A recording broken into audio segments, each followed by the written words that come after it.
What's up, everybody, man? It's your boy Dub Q, and I would like to welcome you to Between the Lines Podcast.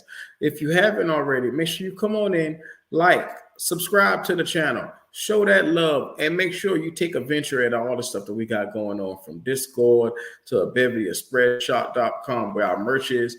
Come on in. Welcome to Between the Lines. Without further ado, we have a mock draft coming up for Carolina Panthers and Frank Rich, who's been newly named as the head coach. And we try to anticipate what he might do coming in on this next draft.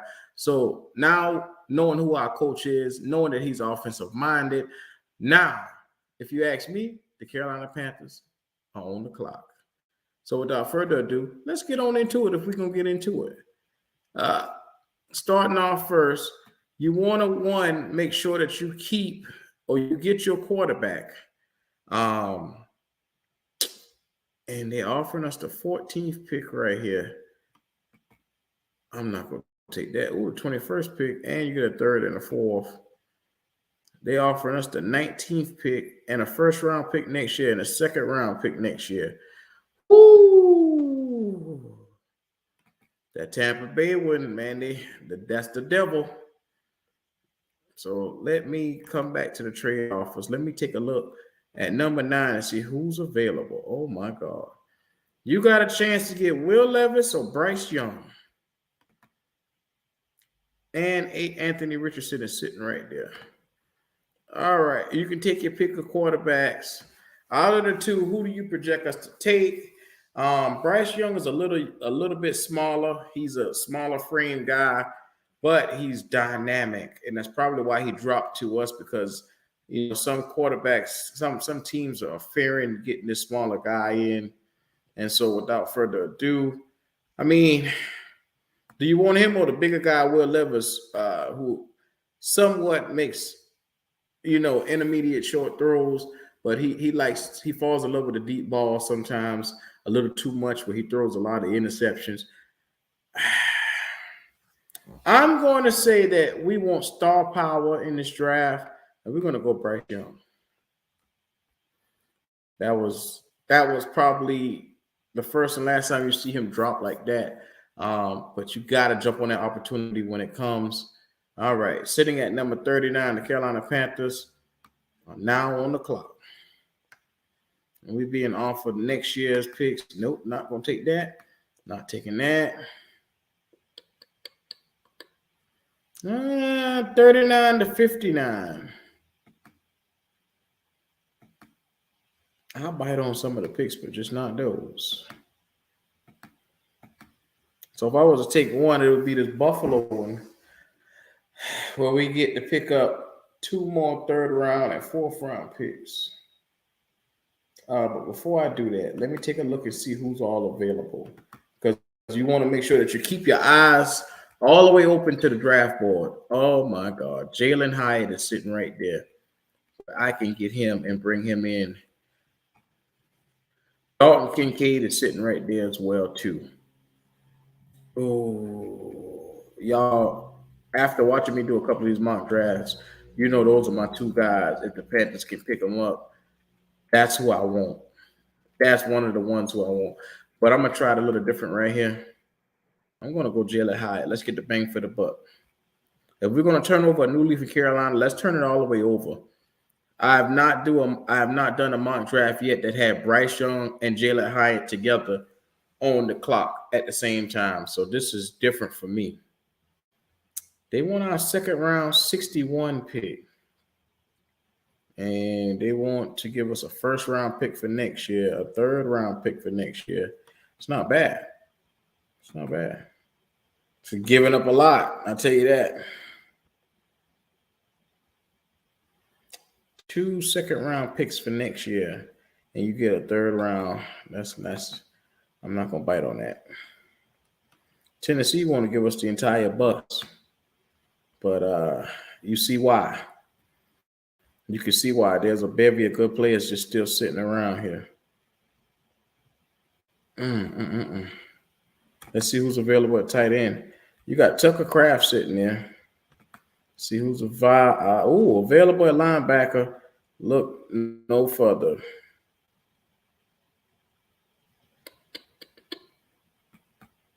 I'm going to take Jack Campbell. Because now you got Bryce Young, Jalen Hyatt, Jack Campbell.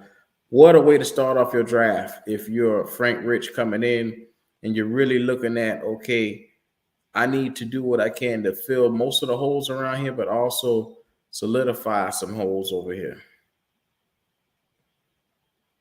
So 393 to the 312, and then we got a chance to pick up. You know what?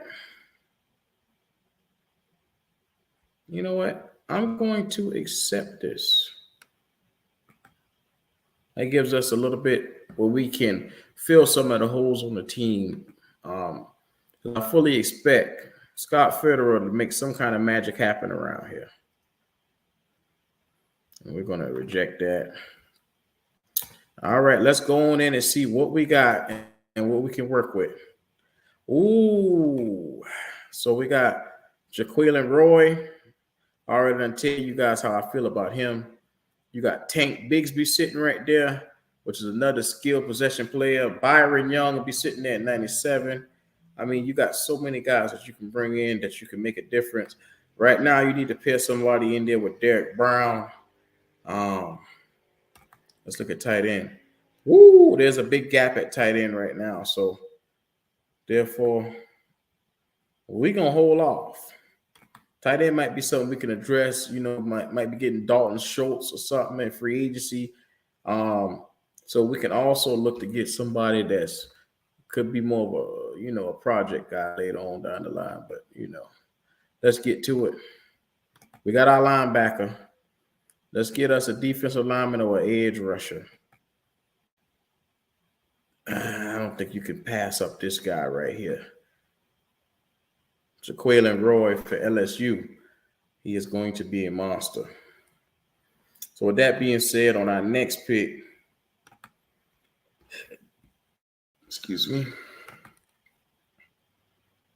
our next pick, you need to make sure that you get somebody in there that can come and just set the edge.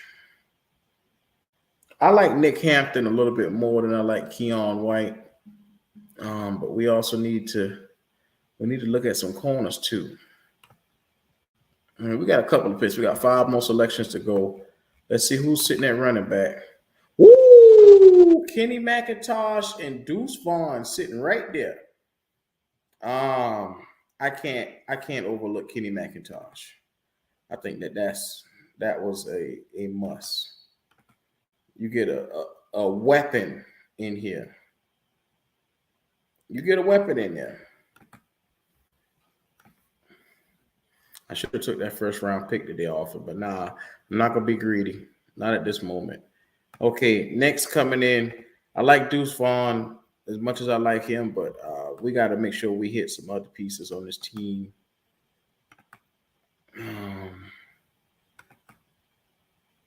Back to this guy for some reason. He's still sitting there.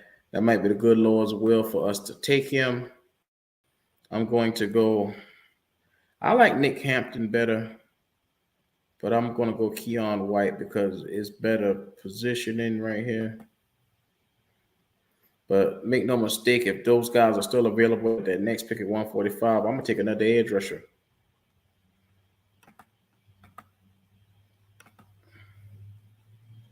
I mean, because at this point, you got a wide receiver for your guy. You got a running back. Now, you need to tight end was another position that I was looking at, but my guy Nick Hampton is sitting right here in front of me. And that's who I really wanted. Because, like I said, you need edge rushers to be able to compete in this league, as well as you need plug-and-play guys that can come off this line. We basically revamped this entire line. Oh, Zach Pickens sitting there, though. Bruh, we need to pair somebody with Derek Brown in the middle. And Byron Young is who I chose previously. But I'm going to choose Pickens from South Carolina. With that being said, you just solidified the interior defensive line, and you got Jaquelin Roy, but you get Zach Pickens, and you get 2 guys that you can plug in there to rotate along with Derek Brown, and you got a trio there. You got your edge rusher and Keon White. Everything else you can do is just going to be there to help out Bryce Young. I mean, because you already gave him Jalen Hyatt, You already got DJ Moore. You went and got him a running back in Kenny McIntosh. You sitting pretty nice, man. And you can't go wrong with this right here. And what I just did. Like I said, you hit the major holes except for cornerback, which I can find a cornerback. We got like 2 or 3 picks left. 2, I think. 2 left. You can find a cornerback. And then we can also look to possibly get like a tight end. So cornerback, a tight end. What's the better positioning right here? 175. Ooh, I'll take my man from Cincinnati.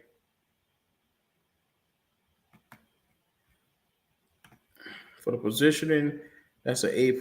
Like I said, he doesn't have to be a starter. You could also go and find somebody like Dalton Schultz in free agency, and that can be a guy that you can take and really allow you to be over the top at the tight end position. You also got Tommy Tremble there, so you can rotate 3 different guys and get the most out of this. And Mr. Irrelevant for the Carolina Panthers this year, we're going to take a defensive back.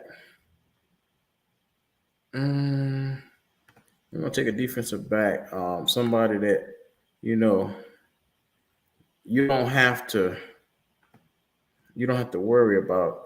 I think Darius Rush is going to be the guy for us, which is a B+. So looking at this entire draft, man, I'm very pleased with what I got. One trade gave me a bevy of picks. Is one that I could not overlook. I could not bypass. It just seemed to be one of the best moves to make. So with that being said, as you see, you got Bryce Young, Jalen Hyatt. You got Jack Campbell, Jaquelin Roy in the middle. Kenny McIntosh. You got a bevy of guys that you can come and turn this franchise around with. And like I said, I would hit the free agency as well to get another corner or 2 and pick up another safety in free agency as well as another tight end. But you just really solidified this team all the way around, and you got your QB of the future in Bryce Young. I'm not a big Bryce Young fan because of the size, but he can throw the football. Make no mistake about it. And if he happens to fall to you, you do everything in hell and earth to draft him, and you also go out on that next pick, just like you saw me did, and get him some help because you need elite talent for this guy, and Jalen Hyatt is elite talent. You can also find a guy like Jack Campbell where you can solidify your front 7 because, like I just showed you, on this defensive line, you got Brian Burns on one side, but then you go and you get the edge rusher Keon White. That's going to replace YGM on the opposite side. And then in the middle, you got Jaquelin Roy, Zach Pickens, and then Derek Brown.